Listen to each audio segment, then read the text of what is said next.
Saludos. Para el trabajo práctico experimental de la unidad número 2 del primer ciclo en la asignatura de Filosofía y Sociología de la Educación, los integrantes del grupo número 1, Angélica Carreón, Ángel Muñoz, Lady Ordóñez y Daniela Rodríguez, vamos a hablar sobre los enfoques teóricos de la sociología en la educación. Entendemos que la sociología de la educación es una ciencia que estudia el papel de la educación a nivel sociocultural. El propósito de esta es comprender la contribución del aprendizaje escolar a la sociedad y viceversa, con el objetivo de mejorar el comportamiento humano. El fundador de esta disciplina fue Emil Durkheim, quien fue pionero en la forma empírica de la sociología, que analiza varios aspectos de la educación. A continuación, se van a exponer varios de los enfoques teóricos de la sociología en la educación. Funcionalismo. Emil Durkheim desarrolló su carácter positivo al establecer que la sociología es el estudio de los hechos sociales, mismos que se definen como toda manera de ser y ejercer una coacción externa sobre el individuo. En este sentido, la escuela se convierte en una institución selectiva que premia a los individuos de acuerdo con sus méritos y capacidades, acreditándoles, señalándoles y obligándoles a desempeñar roles que les son más característicos. Davis y Moore, en 1945, se centraron en el orden funcionalista en su formación sistemática, la teoría comprensiva de la burocracia. Max Weber, cualquier comportamiento humano puede ser estudiado sociológicamente porque los humanos son seres sociales, desde el nacimiento hasta la muerte. Nuestras acciones están moldeadas para las relaciones y el significado social. Tanto nuestra existencia física como nuestra personalidad deben ser creadas en la sociedad. Su destacada contribución es señalar que lo que es sociológicamente importante en el estudio de las acciones sociales es que las acciones significan para los actores que las realizan y las motivaciones detrás de sus acciones. Weber propuso tres tipos teóricos correspondientes a tres modelos de autoridad legítima, en las que están la carismática, la tradicional y la jurídicamente racional. En la educación carismática, esta corresponde al tipo de gobierno del mismo nombre, ya que esta ayuda a explicar el entrenamiento de soldados y sacerdotes en sociedades heroicas o teocráticas, pero en un estado menos puro. Algunas de las características de este modelo también pueden usarse para comprender el proceso de educación actual. Según la educación carismática, el desarrollo de la personalidad vendrá de la estimulación de supuestas cualidades innatas que es necesario despertar en la profesión. En otros casos se pretende infundir una fascinación con el milagro del renacimiento milagroso, promovida por el asertismo del alumno bajo la dirección del maestro, por supuesto, y puede terminar en una ceremonia solemne. Dos rasgos de este tipo aparecen en algunas pedagogías, como lo es entender la igualdad de cómo educar, tomar de, cómo desarrollar el talento disciplinar, o también otorgar el prestigio a los titulares, especialmente al titular más selecto. Según Weber, la educación trata de despertar las virtudes carismáticas en aquellos que portan. Segundo, tenemos la educación humanística, en la cual se basa en la técnica de inculcar a los alumnos a través del estrecho contacto que tienen con los maestros. Esta se intenta educar al niño hasta que se familiarice con las tradiciones, los sistemas de símbolos y las formas típicas de las clases sociales privilegiadas. Esta es la educación que responde a las formas tradicionales del campo, la educación no elitista, entendida como la difusión del patrimonio cultural. Las tradiciones nacionales o comunitarias es un mecanismo de socialización de jóvenes generaciones.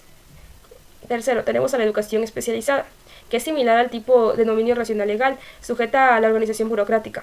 No solo los especialistas de educación general están capacitados en campos especializados, pues el especialista de hoy está conformado por un sistema educativo abierto a todos, aunque llega a los beneficiarios de diferentes maneras y en diferentes niveles. Los que no se especializaron en un campo al menos eran formados en las ayudas sociales de la industria química burocrática para trabajar en fábricas, talleres u oficinas. Weber destaca la feroz lucha moderna entre especialistas y humanistas y lamenta que las primeras ganaran esta competencia dentro del proceso de burocratización del conocimiento. Materialismo histórico. Karl Marx, los hechos sociales se crean históricamente en condiciones de producción que pueden transformarse. Por eso es que Marx señala que la clase que posee los medios de reproducción material, al mismo tiempo en promedio posee las mentes de quienes carecen de las medidas necesarias de producción intelectual. Marx argumentó que mientras las relaciones sociales de producción sean asimétricas, es decir, estén basadas en la explotación económica de los trabajadores por parte de los propietarios de los medios de producción de capital, la educación adecuada no conducirá a la igualdad de oportunidades sociales. pues Marx creía que las escuelas gratuitas para todos eran una sociedad capitalista que podían servir a una tapadera para ocultar o legitimar la desigualdad, porque las escuelas gratuitas significan que la escuela colocaba a todos donde merecían estar. Oculta el origen de la desigualdad, retrasa la justicia educativa hasta que el advenimiento del socialismo, que erróneamente creía que estaba muy cerca, influyó indebidamente sus puntos de vista. Un derecho ganado con mucho esfuerzo que los políticos neoliberales pretenden desviar a recursos públicos. Teoría de la reproducción. Luis Althusser, el neomarxismo, ha vuelto y se ha desarrollado de una forma de teoría de la reproducción. Otros neomarxistas creían que la teoría de la reproducción reducía innecesariamente la posibilidad de lucha de clases en las escuelas y desarrollaron lo que llamaron teoría de la resistencia.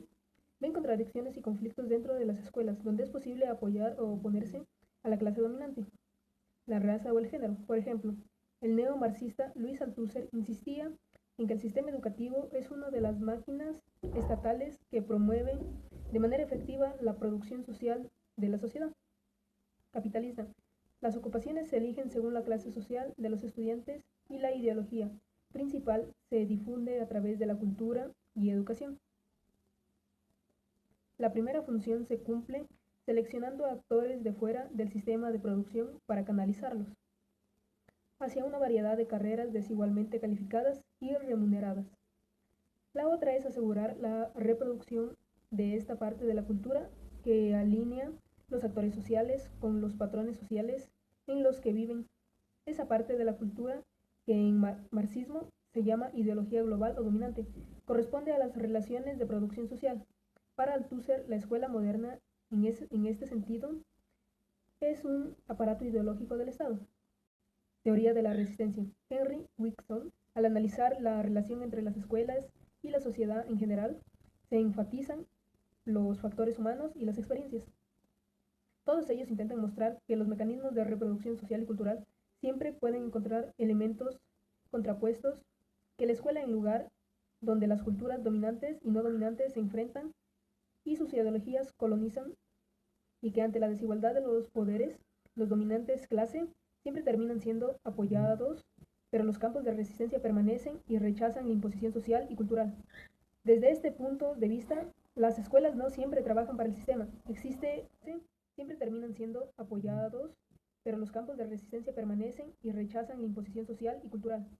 Desde este punto de vista, las escuelas no siempre trabajan para el sistema. Existen y sus intereses. Su función principal es trabajar en el lugar de trabajo, analizando cómo se da el proceso de reproducción. Pues mientras otras teorías sobre la escuela piensan desde fuera, los investigadores de esta teoría acuden a los centros, aulas, entrevistan a los profesores, alumnos, etc. La teoría de la correspondencia fue propuesta por Bowles y Jean. Esta define la relación entre la organización escolar y la organización productiva. Esto quiere decir que creen que existe una conexión entre cómo enseña la escuela y cómo funciona el sistema productivo, para que el alumno esté preparado para ser un trabajador en el futuro. Por ejemplo, si hay talleres en la estructura productiva, existirán aulas en la escuela. Si el patrón va a tener maestros, los alumnos se convertirán en obreros. Si no hay máquinas, habrá útiles escolares. El tipo de trabajo se considerará la metodología. Con estas similitudes, se puede entender que los estudiantes se convertirán en la materia prima a través de una serie de procesos de producción, es decir, la educación se convierte en el producto final, que en este caso será una persona calificada y preparada para la educación y el lugar de trabajo.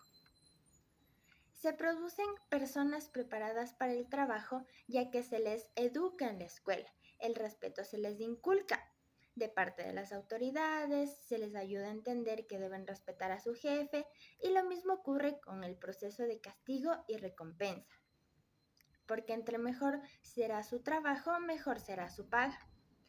Al educar a los estudiantes de esta manera, se legitima la desigualdad social y económica en la comodidad del capitalismo. Y este tipo de educación basa en la reproducción de la conciencia, por lo que se puede decir que la reproducción de las relaciones sociales de producción depende de la reproducción de la conciencia. Esto ha sido todo nuestro trabajo. Muchísimas gracias.